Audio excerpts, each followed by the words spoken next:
20-an, ditarik tetap ditarik, cuma harga dia kenapa berbeza.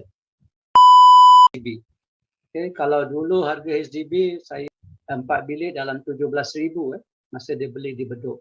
Sekarang harga 4 bilik tak dapatlah 17,000. Nak renovate 17,000 pun tak dapat. So kita perlukan sekurang-kurangnya lebih daripada itu. Rumah kalau 4 bilik dah 300, 400, betul tak jauh? 400. Kira average kalau rumah resale mungkin 4 bilik 400, 3 bilik 300. Gitu average lah.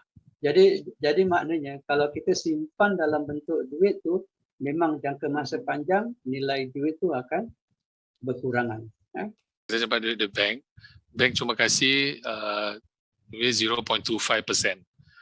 Di mana kalau inflasi 2%, maknanya setiap tahun duit kita berkurangan 1.75%.